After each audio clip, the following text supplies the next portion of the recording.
ஆனாலும் கூட தினப்பத்திரிகைகளில் இது குறித்து எந்த செய்தியும் வருவதில்லை. வார பத்திரிகைகள் இதை அதிகமாக கண்டுகொள்வதில்லை. இந்த மேடையில் ஒரு பெரிய சர்ச்சை உண்டானால் அது மட்டும்தான் அவர்களின் கவனத்திற்கு போகிறது. அந்த சர்ச்சையை நீட்டிக்க முடியும் என்றால் அது 2 வாரங்களுக்கு செய்தியாகிறது. இதோ இந்த மேடையில் இருக்கக்கூடிய இந்த இளம் கலைஞர்களை வாழ்த்தி படிக்காத பக்கங்கள் என்ற பெயரில் நவீன பெண்களின் பிரச்சனைகளை மையப்படுத்தி ஒரு புதிய தயாரிப்பாளரும் இயக்குனரும் ஒரு படத்தை செய்திருக்கிறார்கள். ரசிகர்களே காத்திருங்கள், வந்தால் ஆதரியுங்கள், பிடித்தால் தோள் கொடுங்கள் என்று நீங்கள் 4 வரி எழுதினால் அதுதான் சிறப்பு. இந்த நேரத்தில் நான் ஒரு கருத்தை சொல்ல வேண்டும் என்று ஆசைப்படுகிறேன். இவர்கள் இந்த இணையதளங்களின் வாயிலாக இவர்கள் கொண்டு செல்கிற இடம் ரொம்ப அதிகம். நீங்கள் நினைத்துக் கொண்டிருப்பீர்கள், யூடியூப் வழியாக இன்று இரவு 12 மணிக்குள் இந்த விழா செய்திகள் உலகத்தின் எல்லா மூலைகளிலும் வீசி எறியப்படும். இன்னைக்கு போயிடும். நாளைக்கு காலையில் சுவிட்சர்லாந்தில் இருந்து, நெதர்லாந்தில் இருந்து, ஆஸ்திரேலியாவில் இருந்து, டென்மார்க்கில் இருந்து யாரோ ஒரு தமிழர் அல்லது நிச்சயமாக ஒரு இலங்கை தமிழர் என்னை அழைத்து உங்கள் பேச்சை கேட்டேன் ஐயா, மகிழ்ந்தேன் என்று சொல்லுவார். அந்த படம் எப்போது வெளிவரும் பார்ப்பதற்கு காத்திருக்கிறோம். இந்த காலத்தில் மதுவை எதிர்த்து ஒரு பாட்டா என்று கூட கேட்பார்கள். அப்படிப்பட்ட எல்லையை நீங்கள் தொட்டுக் கொண்டிருக்கிறீர்கள். உங்களுக்கு நன்றி. இந்த மது பாட்டை பற்றி சொல்லுகிறேன். எந்த வரிக்கு அதிகமாக நீங்கள் கைதிட்டீர்கள் என்று காது கொடுத்து கேட்டேன். செல்வம் சொன்னார், இந்த படத்தில் ஒரு பாட்டு, அந்த பாட்டு மதுவுக்கு எதிராக மதுக்கடையில் பாட்டு என்று சொன்னவுடன் இந்த அரங்கம் கைதட்டலில் அதிர்ந்தது. நன்றி. மதுவுக்கு எதிராக ஒரு பாட்டு, மதுவை கொண்டாடித்தான் பாட்டு அதிகம் இருந்திருக்கிறது. தமிழ்நாட்டில் எந்த பெரும்பாலான பாடல்கள் மதுவை கொண்டாடித்தான். மதுவை கொண்டாடித்தான் பாட்டு என்று கூட சொல்ல மாட்டேன். வாழ்வை கொண்டாடி, மகிழ்ச்சியை கொண்டாடி, களிப்பை கொண்டாடி, காதலை கொண்டாடி, காதலையும் மதுவையும் பெண்ணையும் கலந்து கொண்டாடிய பாடல்கள் தான் தமிழ்நாட்டில் அதிகம். மதுவை வெறுத்து பாடிய பாட்டு கலைவாணர் பாடிய பாட்டு. குடிச்சு பழகணும் தம்பி, குடிச்சு பழகணும். என்னையா குடிச்சு பழகணும்னு சொன்னாரு? நீராகாரம் குடிச்சு பழகணும் என்று என்எஸ்கே எழுதியிருக்கிறார். அதுதான் மதுவுக்கு எதிரான ஒரு பாட்டு என்று நினைக்கிறேன். அப்புறம் ஒளி விளக்குல தைரியமாக சொல் நீ மனிதன் தானா என்று எம்ஜிஆர் பாடிய ஒரு பாட்டு. அது கூட குடித்ததாக நடித்துவிட்டு குடிக்கு விரோதமாக பாடியிருப்பார். அது ஒரு பாட்டு. இந்த பாட்டு முழுக்க முழுக்க மதுவுக்கு விரோதமான பாட்டு. கண்ணதாசன் எழுதினார், ஓர் கையிலே பெண்ணும் ஓர் கையிலே மதுவும் சேர்ந்திருக்கும் வேளையில் என் ஜீவன் பிரிந்தால்தான் நான் வாழ்ந்த வாழ்க்கை நலமாகும், இல்லையெனில் ஏன் வாழ்ந்தாய் என்றே இறைவன் என்னை கேட்பான். ஏன் குடிக்கிற, ஏன் பெண் சுகம் அனுபவிக்கிறாய்ன்னு நான் நினைக்கிறீங்க, கேட்கிறீங்க. இறைவன் என்ன கேட்பான், உன்னை ஊருக்கு அனுப்பிச்சு வச்சனே, போய் வெறுங்கையோடு திரும்பி வந்து விட்டாயே, மதுவையும் மாதுவையும் தொடாமல் வந்து விட்டாயே என்று அவர் ஒரு இலக்கியமாக, நயமாக, கொண்டாட்டமாக எழுதியிருப்பார். விர்தோசி என்ற ஒரு பெர்ஷிய கவிஞன் எழுதினான், குடிக்காதவனுக்கு சொர்க்கத்தில் இடமில்லை என்றால் அந்த சொர்க்கம் என் உள்ளங்கையை போல் வெறுமையாகவே இருந்திருக்கும் என்று கேட்டான். இப்படி மதுவை கொண்டாடித்தான் நிறைய பாட்டு வந்திருக்கிறது. நண்பர்களே, மதுவின் கொடுமை தெரியுமா? இதோ இந்த விழா 2 மணி நேரத்தில் நிறைவடைய போகிறது. ஒரு 1.5 மணி நேரம் ஆகிவிட்டது. இன்னும் ஒரு அரை மணி நேரம் ஆகும் களைவதற்கு. நான் பேசி விரைவில் முடித்து விடுவேன். உங்களை இருத்தி வைக்க மாட்டேன். ஆனால் இந்த விழா தொடங்கி இந்த விழா முடிகிற 2 மணி நேரத்தில் 32 மதுச்சாவுகள் முடிந்திருக்கும். 1 மணி நேரத்திற்கு 16 மதுச்சாவுகள் நடக்கின்றன. இந்த விழா நிறைந்து முடிகிற 2 மணி நேரத்தில் 32 மதுச்சாவுகள் முடிந்திருக்கும். இந்த நாட்டில் விபத்துகள் உலகம் முழுக்க நடக்கின்றன. இந்தியாவில் கொஞ்சம் அதிகம், தமிழ்நாட்டில் இன்னும் கொஞ்சம் அதிகம் என்பதை நாம் ஒப்புக்கொள்ளத்தான் வேண்டும்.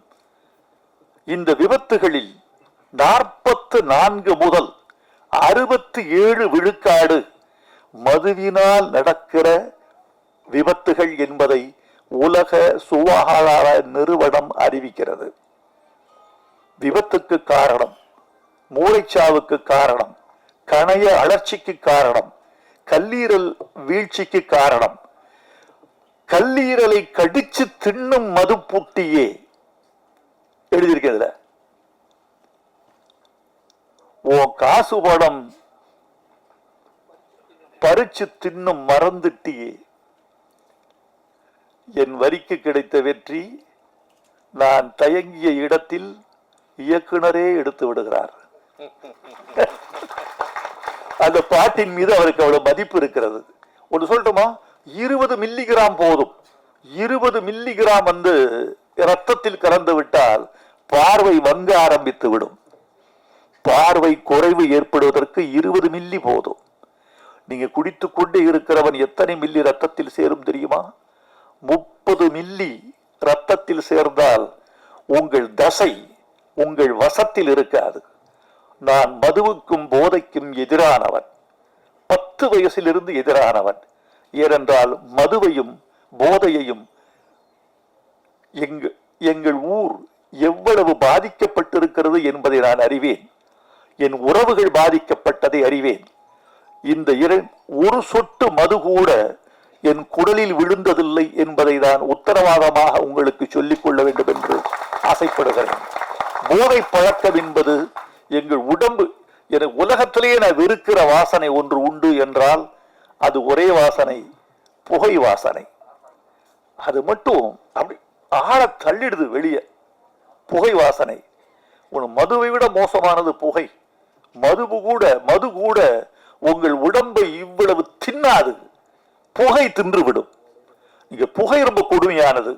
இந்த என் பேச்சை நண்பர்களே, இந்த ஒரு படிக்காத பக்கங்கள் என்ற படத்தின் வாயிலாக இந்த பேச்சை புதிய இளைஞர் திருக்கூட்டத்திற்கு நீங்கள் கொண்டு போய் சேர்த்தால் அதுதான் ஊடகம் எங்கள் தமிழுக்கு செய்கிற தொண்டு என்று நான் உங்களுக்கு நன்றி பாராட்டுவேன்.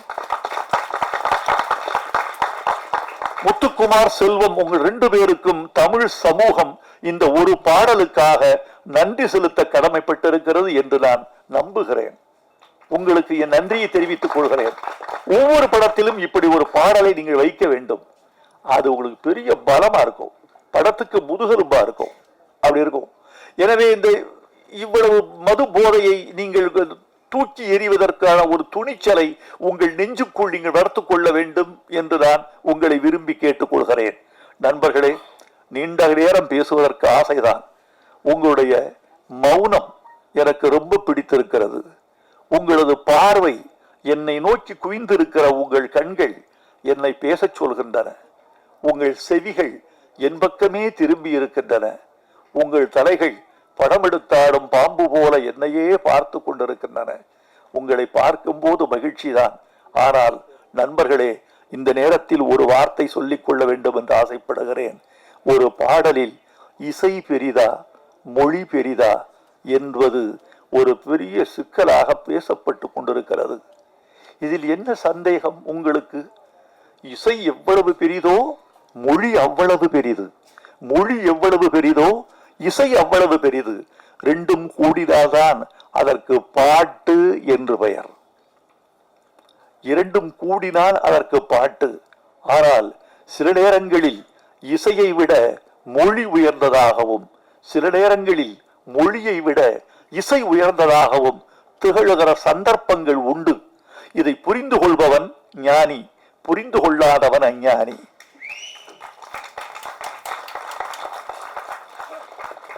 பாட்டுக்கு பெயர் வைப்பது யார்? ஒரு குழந்தை பிறந்தது, இவங்க பிறந்து ஒரு 20 நாட்கள்ல பெயர் வைத்தார்கள். ஆணுக்கு பெயர், பெண்ணுக்கு பெயர். ஏன் பெயர் வைக்கவில்லை என்றால் என்ன? பெயர் வைத்தவுடன் தான் அவர்கள் வாழ்வு அவர்களை சாருகிறது, அவர்களின் உரிமை அவர்களை சாருகிறது. சம்பவங்கள் அவர்களை சார்கின்றன, அவர்கள் உணவு அவர்களை சார்கிறது. 4 பேர் இருக்கிறார்கள்.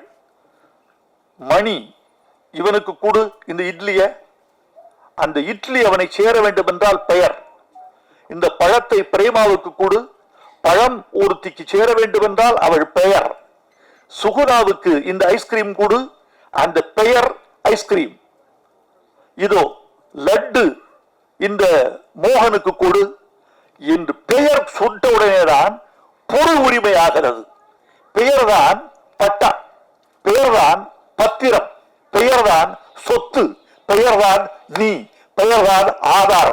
அது இருந்தால்தான் நீ இந்தியாவில் நீ. பாட்டுக்கு பெயர் வைப்பது இசையா மொழியா? மலர்ந்தும் மலராத பாதி மலர் போல என்று பாட்டுக்கு பெயர் வைத்தது மொழி. சிட்டுக்குருவி முத்தம் கொடுத்து என்று பாட்டுக்கு பெயர் வைத்தது மொழி. மன்மத லீலையை வென்றார் உண்டோ என்று பல்லவியின் பெயரை சொன்னது மொழி. அதற்கு அழகு செய்தது இசை, அதற்கு அபிநயம் செய்தது இசை, அதற்கு சுகம் கொடுத்தது இசை, மறுக்க முடியாது.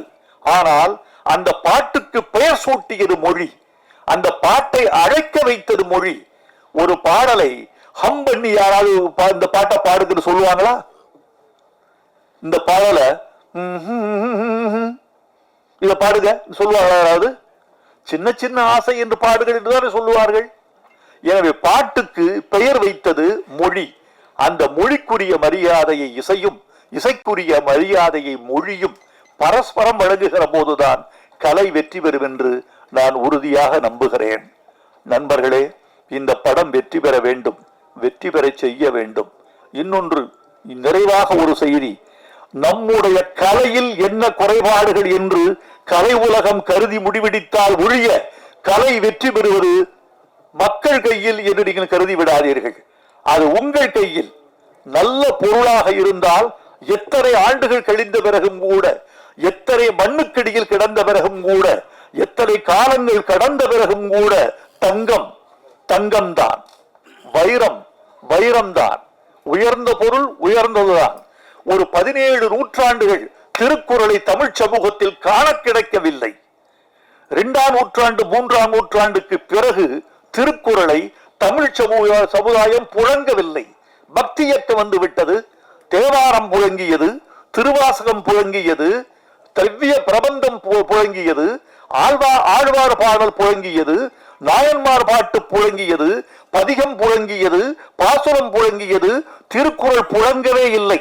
ஆனால் நல்ல பொருளாக இருந்தால் எந்த நூற்றாண்டிலும் அது தன் முகத்திரையை கிழித்துக் கொண்டு, ஒரு விதை தன் மேல் தோலை கிழித்துக் கொண்டு விருட்சமாவது போல் நல்ல பொருள் எத்தனை காலமாக இருந்தாலும் தன்னுடைய தடைகளை உடைத்துக் கொண்டு, திரைகளை கிழித்துக் கொண்டு வெளியே வந்தே தீரும். 19ஆம் நூற்றாண்டின் இறுதியில் திருக்குறள் நான் தானடா தமிழின் முகவரி என்று வெளிவந்தது.